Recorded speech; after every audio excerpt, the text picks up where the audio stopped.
Hey kids, this is Ivan. How you doing? This is a video that I meant to make 5.5 years ago, but life happened.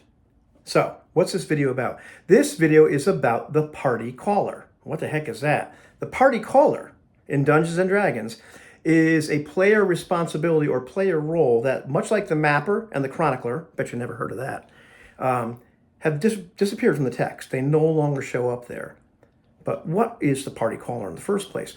In the simplest terms, the party caller was the player that talked to the game master. They told the game master what the party was doing at any given point in time, including the actions of every other member of the party. This didn't occur during combat, but it occurred for the most part during all other phases of play.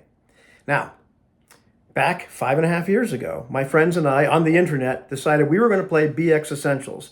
And this is the product that later on became Old School Essentials. BX Essentials, if you don't know, is pretty much like the rules of 1981 basic and expert D&D. And it's made a lot more, it runs smoother. In other words, it's written smoother. You can find stuff a lot easier if I can talk. But essentially, it's the same darn game. And so part of what we wanted to do was to play it rules as written. We didn't want to ignore a lot of the rules that we maybe forgot when we were kids or just ignored because we wanted to ignore them. We wanted to get the actual experience of this thing. But at some point, I say, hey guys, you know what? I don't think I want to play with a caller. I don't like that. And Jason says, what are you talking about? We're going to play raw. So I shared my experience of what the caller was based on things I had read. And they said, wow, that's not our experience. What did you read? And we started to realize that in 1983, I started playing in 1981 with the BX set, but by 1983, there were 5 different versions of Dungeons and Dragons that you could buy at your local friendly game store or head shop or music shop or wherever the heck sold these books and these dice, and pick them up. And while they're all Dungeons and Dragons, they're all a little bit different from each other. Some of the rules are subtly different, sometimes not so subtly different. And the way they talked about this caller for the party was a lot different. It seemed to evolve over time. So this got me really intrigued. So we started to look at all these different editions and see what they said. I looked on the web and found some great discussions. Most of them occurred on dragonsfoot.org. And I even asked some questions there. The people that have will forget more about Dungeons and Dragons than I will ever know, the old versions of it. And even posted some polls and said, hey, who used a caller? When did you use it? That kind of stuff. So I'll share that with you. I even got Tim Kask to talk about the caller in his Curmudgeon in the Cellar series, and I'll link that here as well as all the rest of the stuff I have. I'm going to link all the threads and research I did so you can read it for yourself. Don't just take my word for it. And Tim, in that particular episode, for around the 20-minute mark, talks for about 5 minutes about the party caller and his experience with it. So we started looking at this. And it shows up in these various different versions of the game, at least 5 of which were available in 1983. And so, this one guy, Xenopus 77, was kind enough to point out to me all the various references. So in OD&D, the original game, it shows up in the example of play. That's the only place the word caller is ever used. And you can see this little example of play where it goes from DM caller. I think another character might speak once or twice. But essentially, there's one player that's pretty much telling the game master what they're doing, and the game master speaks to them or the whole party. I don't recall if any other characters say anything. But there's no instructions on how do you elect a caller, what is the caller actually doing. That's just what you get as an example of play. Then by 1978, the game had split into Basic, which we now call Holmes D&D, that went in the Blue Book, and into Advanced Dungeons and Dragons. So around 77, 78, 79, these 2 games talked about the caller a little bit differently. So in Holmes D&D, let's see, what did they say about it? Oh, no, let's take a look at Advanced first. I'm sorry.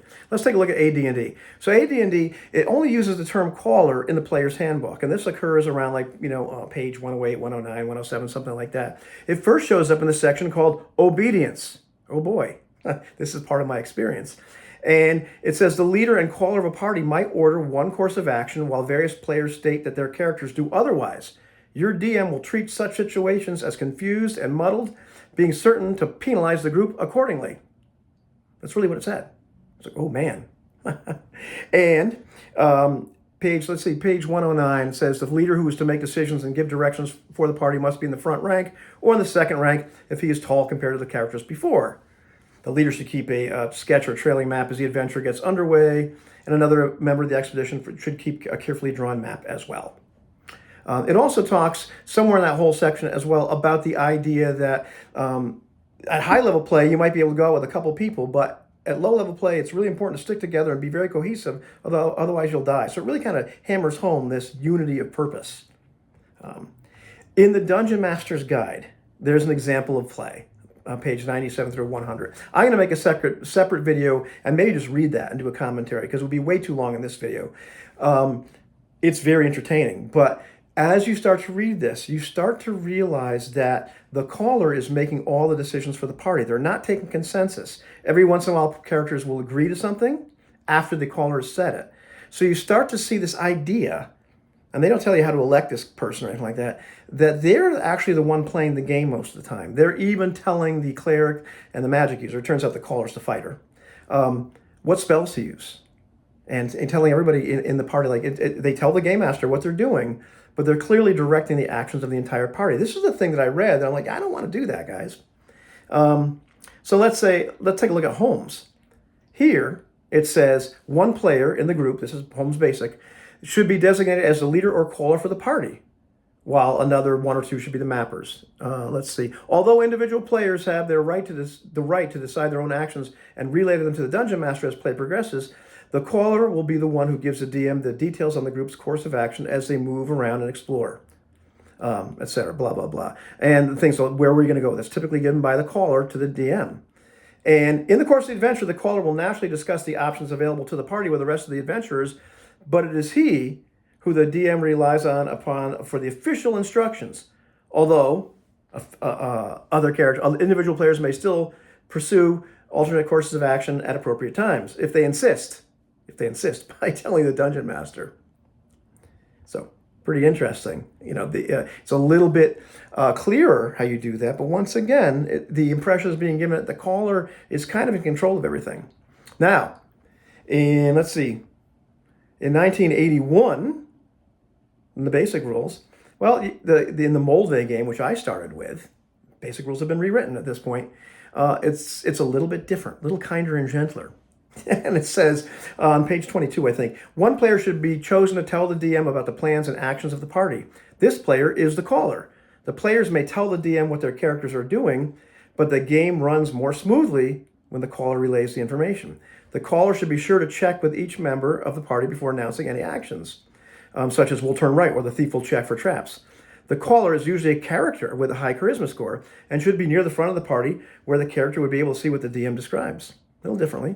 And I'm going to have a discussion with my friend Anthony. I'm not sure if it's going to happen on this channel or his channel, but we're going to discuss this a little bit more and how the language changes from should to must later on, as we'll see. On page 31, there's an example of play, and example of combat, rather. And the player that plays Silverleaf the Elf, if you remember him, becomes the caller at one point because he's the only one that speaks Hobgoblin, and they're dealing with Hobgoblins. However, for the rest of the time, on page 62, on the example of play, Morgan Ironwolf is the caller. But both she and the other player characters speak to the Game Master, although Morgan does the majority of the talking. And sometimes the players talking during that, just kind of bantering. In the glossary, it says, in Moldvay, it says, the caller, the player who normally tells the DM what his or her party will do based on what the other players tell him or her. So we're getting some different instruction here. And let's see, I think in the Keep of the Borderlands module, which appeared in a bunch of these things, it talks about the caller a little bit. As one player in the group should be selected as leader and caller for the party. This was probably written back when Holmes was written. Another one or two should take care of mapping. Individual players may decide on their actions in bold, but it is the caller who gives the DM the details about the party's course of action. Let's see. So it's kind of repeating what it said there earlier. And let's see. In the expert set from BX, it only talks about the caller once. And it talks about the idea that the caller of the party instructs the DM that the party wishes to travel north. However, the DM is secretly determined that the party will head northeast. So once again, it's kind of reinforcing that the caller is telling the Game Master what they're doing. Let's see what Menser says about the caller, because this is something that occurs later on in 1983, and things are written just a little bit differently by that point. And let's see, where the heck is it? Forgive me for 1 second as I find this one item here that my friend Anthony gave me. Let's see, here we go. Mapper and caller. The caller is the player who announces to the dungeon master what the group of characters, the party, is doing. The caller must check with every player to find out what all the characters are doing, and then tells the DM quickly and accurately what they plan to do. The caller does not tell the others what to do. The caller merely reports what's going on. The caller's first job is to find out the party order, also report the movements of the group, such as we'll go northeast, we'll turn right at this next corridor. You may have games without characters, games without callers, if the dungeon master is willing to ask each character what each character is doing, each player what each character is doing, and make notes. But it's usually easier and more organized if one player acts as a caller. And then there's a little group adventure, and later on, and it has the caller actually doing some stuff in the Menser book. So by this time, things had kind of changed and gotten a lot clearer that the caller wasn't really in charge. They were just the ones telling the game master, well, that's what they were doing. So I asked in Dragon's Foot and in both the AD&D version and in the classic D&D version sections, did they ever use a caller? And the options I gave people is we always used a caller. We tried it but quickly abandoned it. We only used it for large group. We didn't use one at first but started using a caller to make play flow smoother, and we never used a caller. So in the classic version, nobody used a caller. 5, you tried it but quickly abandoned it. 6 only used it for large groups. 1 didn't use one at first and then started using it to make play flow smoother. 19 never used a caller, so it's 31 votes. Little bit, it's the same, a little bit different in the AD&D one. 6 said they always used a caller. 6 said we tried it but quickly abandoned it. So 6 always used a caller. 10 only used it for large groups. 2 didn't use one at first, but then started using the caller to make play flow smoother. And 30 never used a caller. Total votes 54. You can select up to 2 options, so the math might not work out. But most people didn't use a caller, but a lot of people did. So the discussion that happened in a lot of these threads that I looked at was pretty interesting. And some interesting things came out that people talked about. And let's see, let me not forget something. There was a little bit of a discussion of the caller in, I think, the Rules Cyclopedia, and it was a very, very small thing that happened. By second edition, Dungeons and Dragons, there's no caller mentioned at all. There is an example of play, and it looks like the fighter is kind of relaying to the game master what's going on, but that's about it. In the Rules Cyclopedia, let's see. The caller is a player selected by the other players to describe party actions, so the DM doesn't have to listen to several voices at once. He or she tells the DM what the party is doing this turn. If the DM prefers, each individual player can describe his own actions. The caller is just a convenience in many campaigns. It's not a game rule that players have to use. So, anyhow, interesting things came up in the discussions that people had on Dragon's Foot and other places about the caller. An interesting take by Falconer, actually, was that the caller avoided railroading because that player would constantly be telling the game master what the party was doing, instead of the game master finally saying, well, I guess you guys keep moving down the corridor. I guess you guys kind of do this.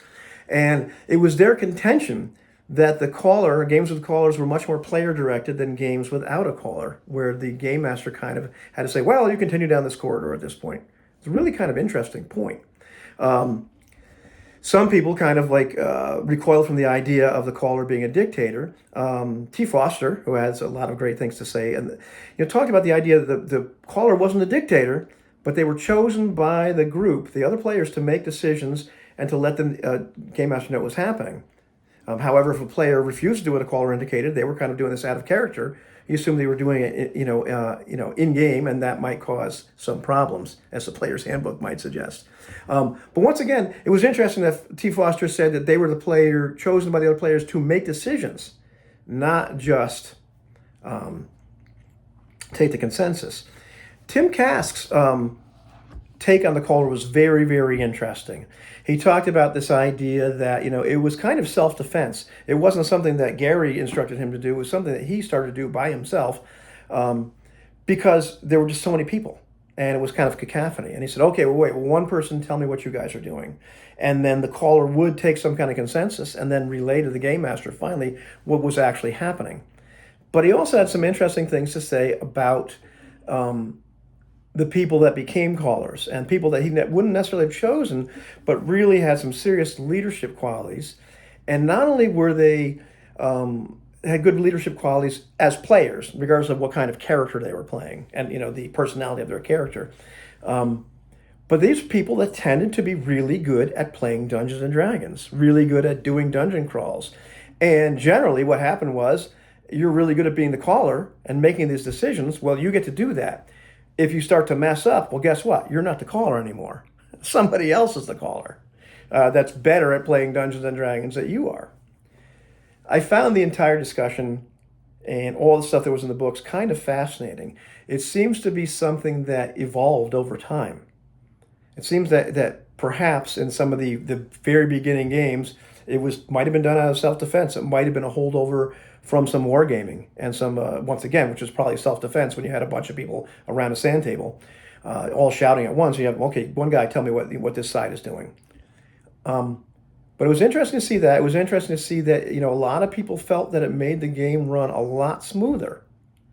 Just having one person kind of making decisions or having the final say, if you will. I think Tim Cass talked about it being almost like a jury foreman. And that, I found it quite interesting that some people really seem to think that it helped the game be a lot more player-directed because there was one voice, and with one person, it was a lot easier to make decisions and saying, well, we're doing this now, rather than the game master assuming what you were doing. So, I wondered to myself, as I researched all this, as I found out what was actually written down, what people were actually doing back then, what people actually did, and some still do now, and the rationale behind it, I wondered to myself, if the concept of a party caller were to be introduced today in Dungeons & Dragons or any other game, would it be seen as anathema? Or would it be heralded as, wow, this is a really great idea, this is revolutionizing play, and makes play in role-playing games go much smoother and much faster, and perhaps much more player-directed? What do you think about that? Anyhow, this didn't go exactly as I wanted to. I wanted it to be much smoother, but it is what it is. After 5.5 years, I figured I'd finally make the video.